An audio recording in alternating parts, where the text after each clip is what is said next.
Déjeme, le pido al equipo que nos grabe para ahora con muchísimo gusto saludar a mi Villa, hasta donde se encuentre. Ahí le mando un abrazo a mi querido amigo. Usted lo sabe perfectamente, es un gran escritor y un gran periodista. Ricardo, te saludo con mucho gusto. ¿Cómo estás? Querido Toño, público memorioso, estoy muy bien, muchísimas gracias. Pues aquí disfrutando de los análisis que haces, Toño, y al mismo tiempo, como estamos en todas las pistas, porque esa es la idea, pues estamos informándonos, estamos viendo cómo la oposición da de patadas, da de codazos, hace berrinches, se tira al suelo, hace melodramas, con tal de que los vean, con tal de que los escuchen, pero afortunadamente el pueblo de México sí los está escuchando, a veces porque no hay remedio, no hay forma de evadirse a esa triste realidad que hay en los medios de comunicación corporativos, pero los está viendo y se está burlando de ellos con una crítica también muy del pueblo de México, porque en el pueblo de México somos nosotros también muy inteligentes, Toño, a la hora de ver las mentiras de los infundiosos y pues nos burlamos de ellos y les damos la vuelta. Así que yo veo y felicito mucho al pueblo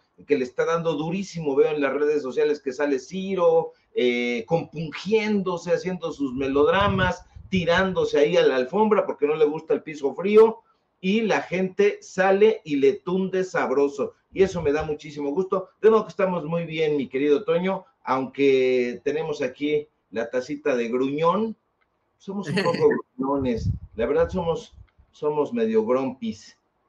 Así somos los periodistas, ¿no? Muchos de nosotros en nuestra pasión, nuestra verdadera falta de cinismo, los que no somos cínicos, somos muy pasionales y nos desesperamos y sí nos afecta lo que nos dicen, las cosas que pasan y pues nos convertimos ahí en el gruñón de los enanos de Blancanieves, que bueno, pues ahí también trabajamos pero en la mina de la información, querido Ricardo. Mira, antes de que vayamos a tu tema, creo que este vale mucho la pena analizar. Fíjate cómo estamos. Perdóname, Toño, perdóname, pero es que me vino a mi mente Xochitl Gálvez disfrazada de Blancanieves No. y el Patitas de Molcajete ahí brincando alrededor de ella. Se me vino la imagen. Discúlpeme usted, público memorioso, pero de pronto ese tipo de imágenes perturbadoras cruzan por mi cabeza. Fíjate que estuve recientemente y ahí entrevistamos al alcalde electo Gilberto Zárate en la localidad, en el municipio de Comonfort, en Guanajuato, el cual es conocido, querido Ricardo, por su elaboración de molcajetes. Ahí tallan la piedra, extraen la piedra, y si uno quiere un buen molcajete, pues vaya ahí al pueblo de Comonfort, al municipio de Comonfort, un lugar muy, muy bonito. Y fíjate, le hicimos una entrevista exclusiva al alcalde electo por Morena, a una de las diputadas federales más destacadas también ahí, en Comonfort.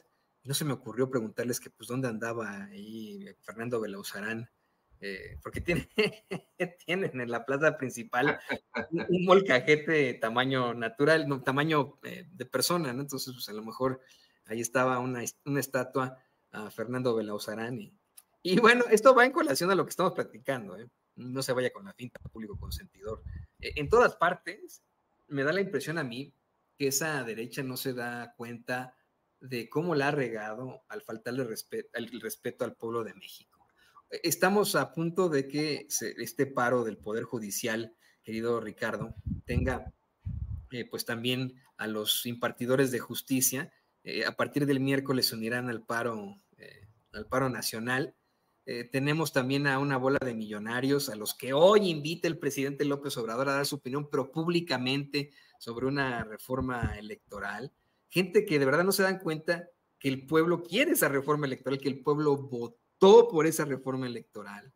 Tenemos unos medios de comunicación que insisten en darle mierda al público, sin saber que ya la gente ya no los quiere ver, ya no quiere ver a los Ciros, a los López Dóriga, a los Loret, y está perdiendo esa ultraderecha. Invitan a alguien como Milei a México, a una visita no oficial en el que no le iba a recibir ni López Obrador ni Sheinbaum, por ejemplo, ¿no? Sino Eduardo Verástegui. No puede ir porque su pueblo ya le está reclamando que utilice esa lana. Vamos, es perder y perder, y porque no se dan cuenta, no escuchan definitivamente al pueblo. Creo que ese es el gran problema. Si escucharan un poquitito y dijeran, oigan, vamos a ponernos del lado del pueblo un poquitito, no tendrían tantas caídas, ¿no? Sí, no tendrían tantas caídas, pero mira, Toño, en realidad estos personajes son terriblemente cínicos, son terriblemente sorprendentes, y en el Poder Judicial más, porque tienen una cara de palo que apenas si la pueden sostener. Yo creo que es una cara de palo que se ha humedecido con las lluvias que han estado azotando a la Ciudad de México, y se les ha humedecido la cara de palo.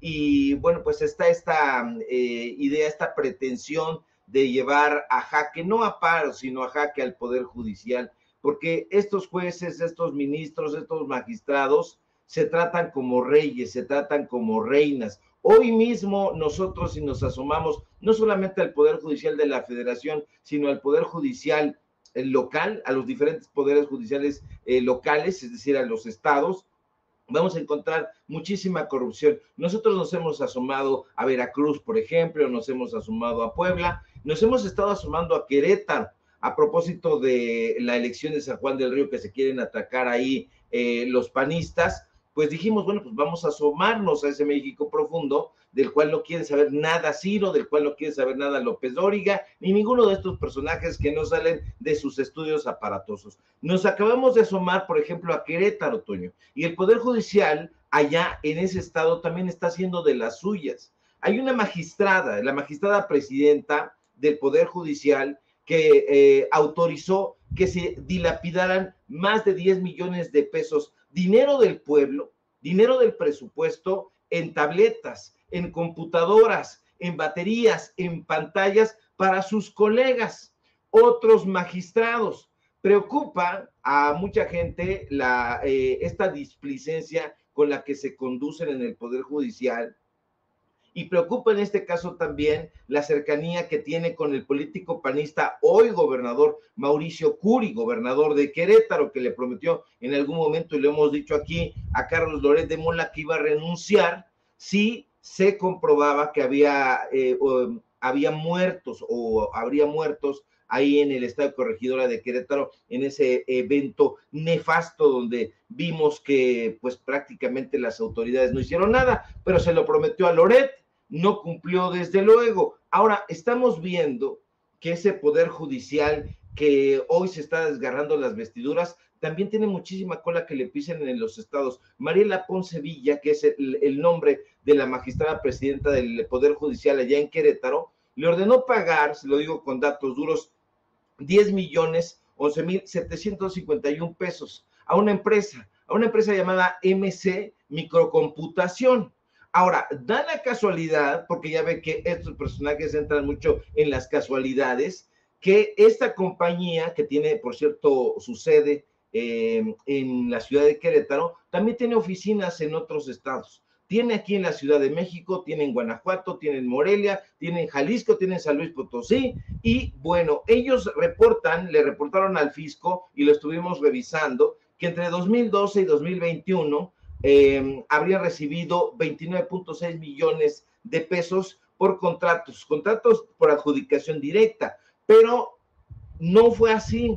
Fuentes al interior del Poder Judicial del Estado de Querétaro, porque no crea usted que tenemos derecho de picaporte y vamos y nos metemos ahí al Poder Judicial y nos dan toda la información. No, hay gente que está hasta el gorro, hay gente que está hasta el copete, en mi caso el copete de hueso, de tanta corrupción, de tanta tranza, diría el presidente López Obrador. El pueblo se cansa de tanta pinche tranza, y entonces nos buscan y nos dicen, oye Sevilla, tú que estás dando estos datos duros, aquí tenemos esta situación.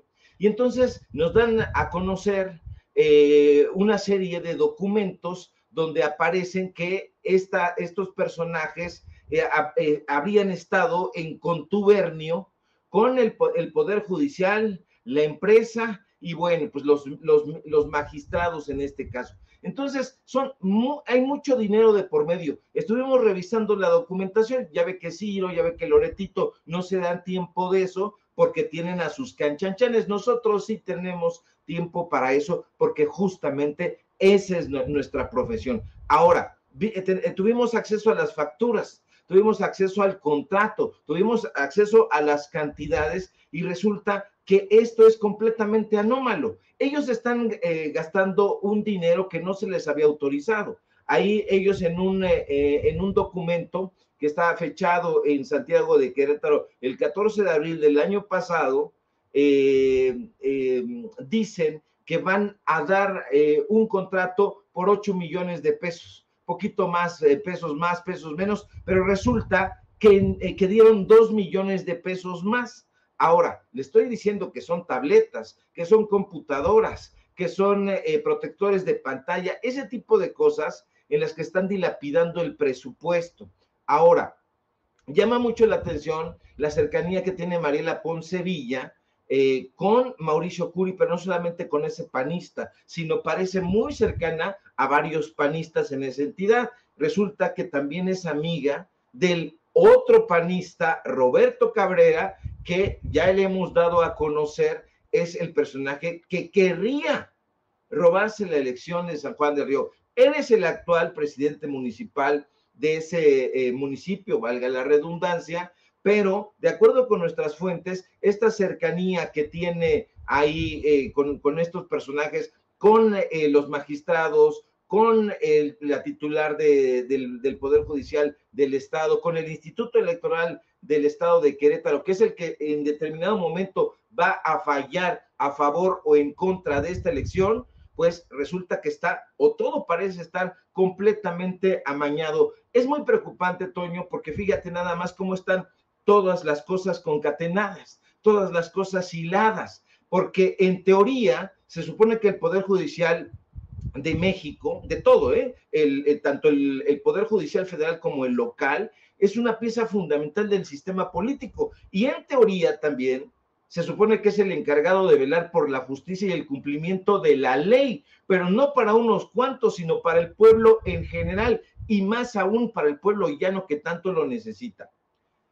Hay datos y datos. La semana pasada le dimos a conocer, por ejemplo, porque van a decir, no, Sevilla, ¿dónde está esta información dura y tupida? Como ahorita estabas explicando en tu clase de periodismo, Toño, yo estoy completamente de acuerdo en esta pirámide invertida y todo eso que tan necesario es y que ojalá pusieran atención muchos de los supuestos periodistas. En fin, nosotros le dimos a conocer que hay jueces que están trabajando para la derecha, pero no solamente eso, sino para compañías de la derecha. Hay una empresa muy polémica que se llama Aleática.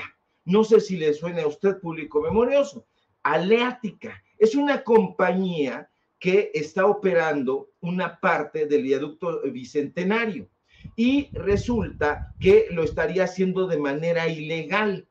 Y los juzgadores, en lugar de fallar en un litigio que se ha estado llevando a cabo, en lugar de fallar a favor de la justicia, resulta que fallan a favor de Aleática, que trabajan para los grandes corporativos. Sí, los jueces que se han ido o que están por irse a paro junto con esta gente que está atolizada, perdónenme ustedes si trabaja en el Poder Judicial de la Federación, pero caramba, 600 familias ahí con vínculos, que mi cuate, que mi primo, que mi sobrino, que mi tía, que mi nieto, etcétera, metidos ahí, pues a mí me parece eso completamente repulsivo, pero habrá quien no, pues a quien le dan pan que llore, y si le heredan una placita, si meten ahí al primo, a la prima, al niño, a la niña, pues no hay ningún problema, les va a encantar, pero eso no es el espíritu del Poder Judicial de la Federación.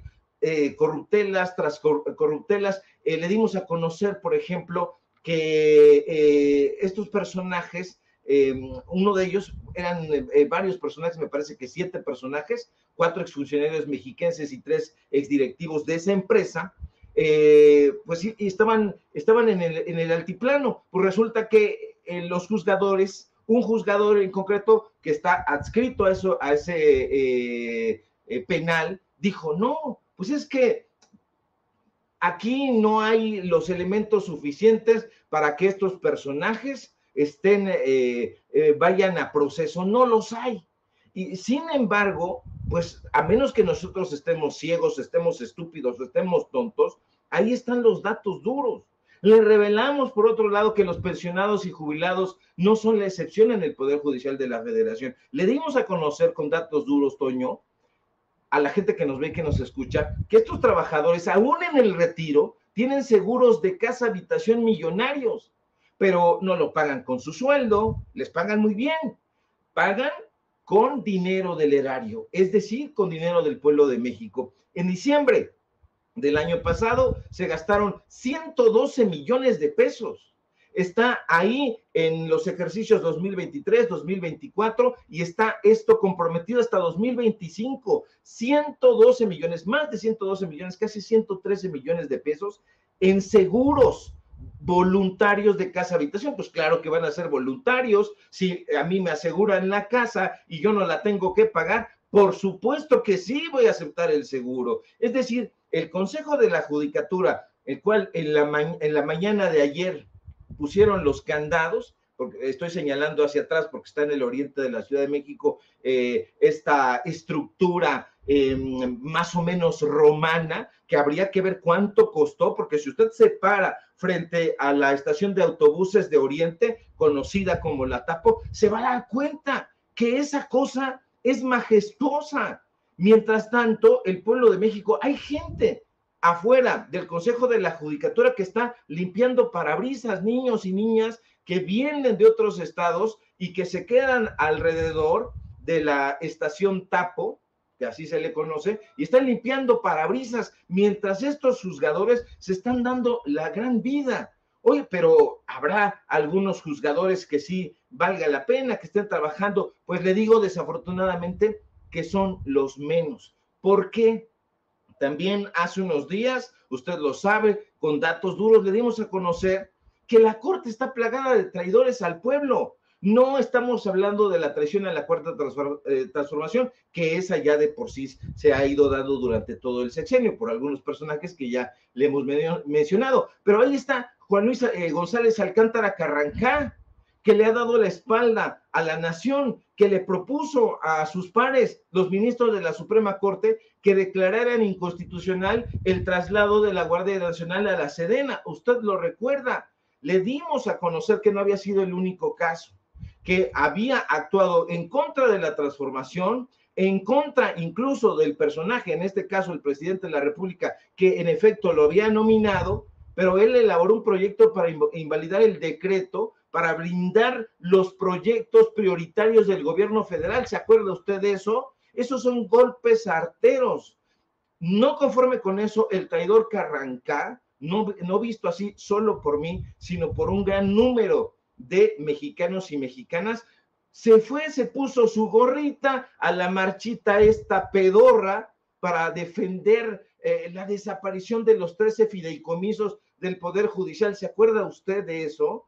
Entonces, hace sus melodramas, hace la crítica a la reforma al Poder Judicial y dijo que eso representa un experimento que no ha dado buenos resultados en otros países. Yo no sé si el ministro Carrancá salga de su cubículo o se quite la toga en algún momento y vaya a ver, bueno, pero que no nos sorprenda eso, Toño, porque este personaje pues tiene una larga cola de dinosaurio. Le ayudaba a su amigo Genaro Góngora Pimentel, hoy ya casi olvidado, que fue presidente de la Suprema Corte de Justicia, era su chacho. Entonces, ¿cómo lo ayudaba? Porque me van a decir, oye, ¿cómo ayudaba a Góngora Pimentel? Se lo recuerdo, en algún momento este señor Carrancá firmó una sentencia que redujo la pensión alimenticia de los hijos de Góngora Pimentel. Es decir, Góngora Pimentel, su cuate y protector, no quería pagar la pensión y Carrancá dijo, pues va, órale, me toca a mí y yo digo que hay que reducirla. Ese tipo de personajes son los que están allá enquistados en el Poder Judicial. Aparte de eso, Toño, creo que ya me extendí, pero aparte de eso, los tienen en la UNAM. Este señor Carrancá, por ejemplo, trabaja en el Instituto de Investigaciones Jurídicas de la UNAM. Perdóneme usted, no trabaja porque es investigador honorario, es como un emérito. Entonces el tipo lleva metido ahí 24 años cobrando en la UNAM y ha publicado entre 7 y 8 artículos en todo ese tiempo. Entonces, dígame usted si de verdad no se necesita urgentemente una reforma al Poder Judicial. Yo me arrancaría los cabellos, Toño, no los tengo, pero esa es mi apuesta a que haya una reforma al Poder Judicial. Yo no soy un periodista objetivo, no soy un periodista neutral, porque si lo fuera, entonces estaría metido en una novela de Philip Dick, pero no soy ningún tipo de androide, no soy ningún tipo de robot, tengo sangre en las venas y me enardece este tipo de cosas porque vamos investigando, Toño, público memorioso, y nos encontramos alguna tropelía, una tranza millonaria prácticamente en cada paso que damos. Entonces, a mí que me inviten, bueno, me autoinvito ahí a Telerisa, a Televisión Azteca, y que me pongan al mejor de sus gallos para debatir. Y yo no voy a mentarles la madre, no los voy a desacreditar, simple y sencillamente voy a presentar estos datos duros que los conozco perfectamente, porque yo sí, a diferencia de estos chayoteros, sí estoy a favor del pueblo de México, pero además hago mis propias investigaciones, a mí nadie me pasa la tarea y a mí nadie me da ninguna filtración para que yo ponga la cara y diga, esto es investigación de Ricardo Sevilla. Así que ya me extendí, Toño, y ya hasta se enojó Grumpy. No te iba a decir que cuando vi el video de esos funcionarios o trabajadores del Poder Judicial cerrando instalaciones, hablando de libertad, cuando los veo atacar a la ministra Lenia Batres, cuando los veo hacer planteamientos muy feos, muy agresivos en las redes sociales y en la televisión, también siento una profunda indignación pensando en el mal tan extremo que le han hecho a México y cómo es que, pues, de todos modos, ahí actúan en función a los privilegios que temen perder. Ahora bien, estos personajazos no son los que perderían sus privilegios, sino los que acabas tú de mencionar y exhibir, encuerar de cuerpo entero. Son esos impartidores de justicia como González Alcántara Carrancá, que se supone tendría que ser un sujeto, pues vamos, imparcial como ministro de la Suprema Corte de Justicia de la Nación, y que termina asistiendo a la marcha de cretinazos y fascistas, y que pues obviamente es de los que defienden todos estos privilegios. Te entiendo perfectamente y por favor síguete extendiendo aquí, querido Ricardo, pero antes de que continuemos con este tema, quiero presentarte lo siguiente. Le voy a pedir al equipo que nos grabe, porque